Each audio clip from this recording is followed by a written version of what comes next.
These books changed me. And I think if you read them and then apply some of the ideas, because that's a huge part of the you actually do have to apply the ideas from the books to your own life and work them out. But if you do, I think they could really help you too. All right, first up, Think Again by Adam Grant. Grant is a professor at Wharton School of Business, and he works in the realm of organizational psychology. He's got a couple pretty big TED Talks, and he's written a few books, all of which are worth reading. The basic premise of Think Again, though, is challenging you to rethink your beliefs, to embrace intellectual humility, and stay open to changing your mind. He opens the book with what sounds like the beginning of a bad joke. A lawyer, a politician, a preacher, and a scientist all walk into a bar. These are kind of the basic ways we interact, though, when it comes to our opinions or what we think we know. The lawyer makes arguments for why what they think is right and then try to argue another person to their side.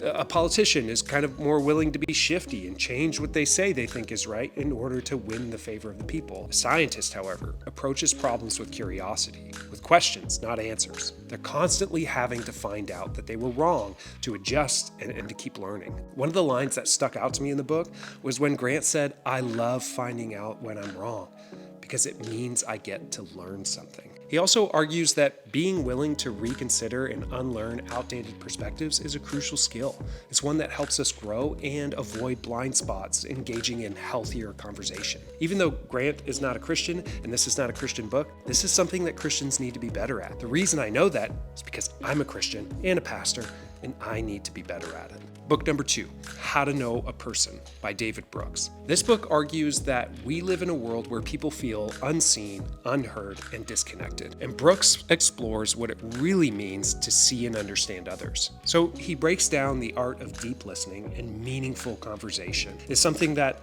as a Christian, I know I'm called to, but I often struggle with. If you've ever felt disillusioned with surface level interactions in your life, How to Know a Person offers a way to build relationships with empathy and with genuine presence. Brooks is a New York Times columnist and a cultural commentator.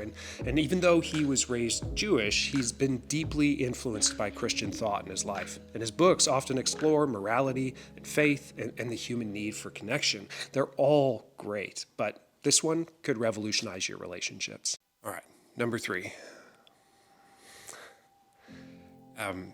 It's called A Heart That Works by Rob Delaney.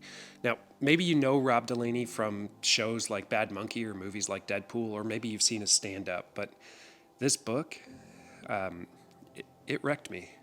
Like standing at my kitchen counter weeping.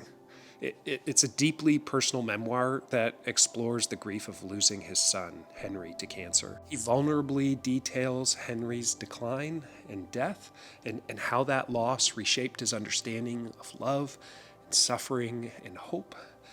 The details around what it was like navigating the medical care and hospice and mourning a child, the incredible people who supported them, and the incredibly stupid things that people said along the way. He's not a religious person at all, and he actually openly talks about his frustration with religious perspectives in this book. And that might make you think, well, Corey, why are you recommending this then? And it's because I have a difficult time tapping into my negative emotions. I'd rather not feel or face them in my life, to be honest. And in some ways, I think my Christian faith helps me paper over these troubling tragedies with words of hope, allowing me to kind of disengage from those feelings.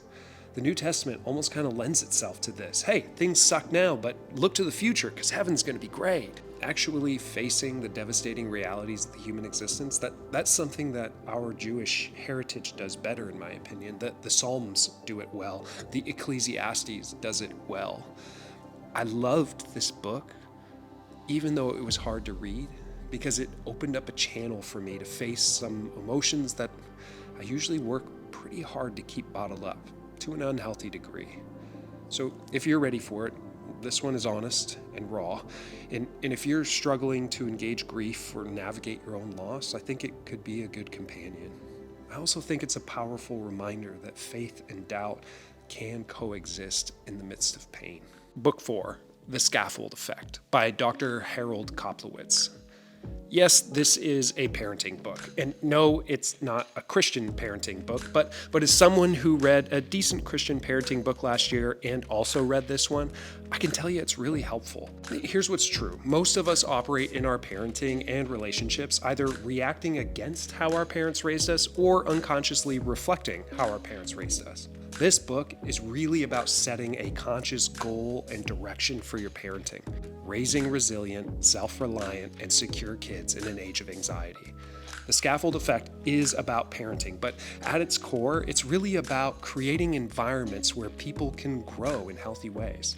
I mean, we're all familiar with the idea of helicopter parents or gentle parents or snowplow parents, but Koplowitz introduces the idea that parents should be like scaffolding, providing just enough structure and support to help children become independent individuals. Honestly, the book offers quite a bit of wisdom on guiding without controlling and nurturing without stifling your kids, and how to spot when your kids are struggling with emotional or mental illness, or how to talk to your kids at every single age and stage, how to care for yourself while raising the kids.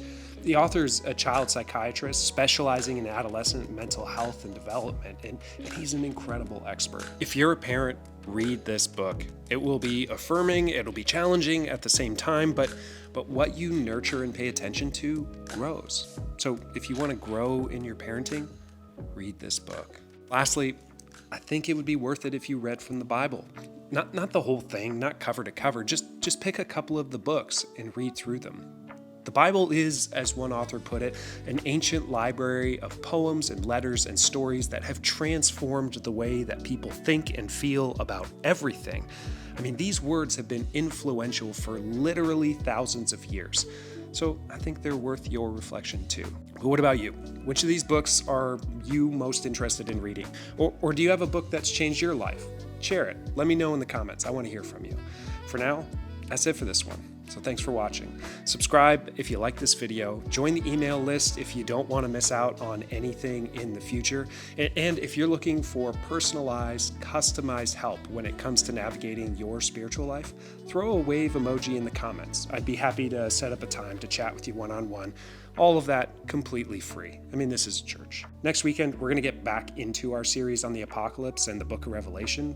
But until then, we'll see you later.